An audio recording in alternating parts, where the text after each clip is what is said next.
Ladies and gentlemen, welcome back to Sheet Code Jiu-Jitsu. Jeff White here again.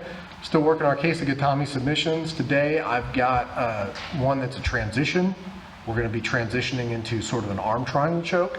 I'm not going to go in depth into how to transition back into the full arm triangle choke because of course I did do a full deep dive already on the arm triangle position and all the submissions that are available from there and how to finish it properly, different grips and everything.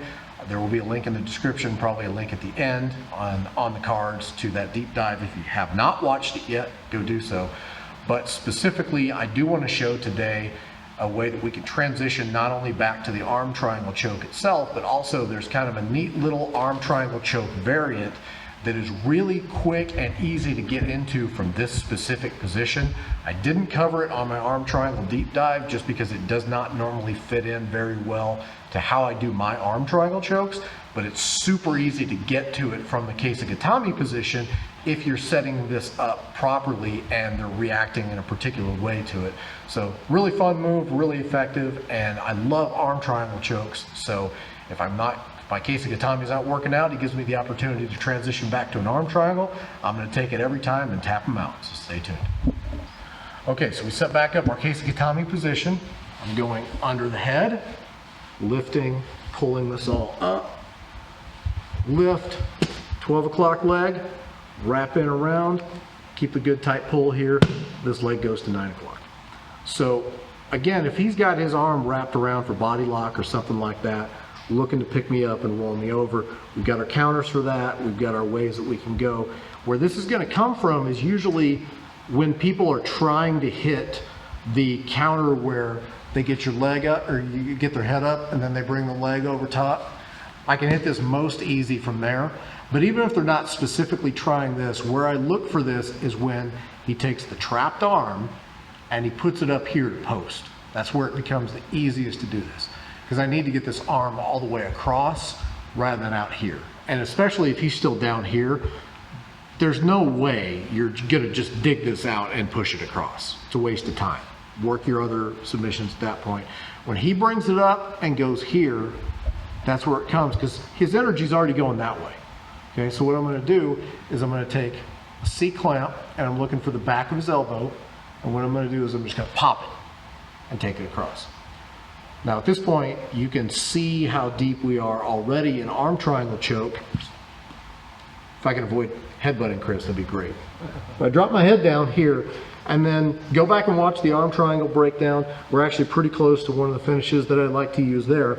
But special finish for today is we get to this arm triangle position, and this is gonna look a little funky. It's an old catch wrestling move, but I'm gonna put my grip together and then I'm actually gonna rock him up on his side and bring my knee under his head and then sag. So this looks weird and it looks like it shouldn't work, but it actually is crazy effective because all my body weight is going into the back of his shoulder, driving that down into the side of his neck. So what I'm doing is I put the grip on and I lock it up, and then I am creating a straight line in between my shoulder, my ribs, his shoulder, his neck, and my knee. The knee becomes the pillow that he's sitting on that is going to reinforce this whole grip and make the choke work. So get in here, grab, C-clamp, push it to the side, occupy that space with my head, put the grip on here, and then normally for our arm triangle chokes, we want him to be more or less flat on his back, with the only thing elevated being his shoulder. For this one in particular, I actually want him completely on his side. So he feels like he's getting out as we roll up. But once this knee slides up underneath of his shoulder, I just sag the body weight and squeeze. And it is a lights out triangle choke that comes on super, super fast and puts the guy away. It's really hard to defend. So I found that originally, I think I found an old shoot wrestling series where they were showing lock flows.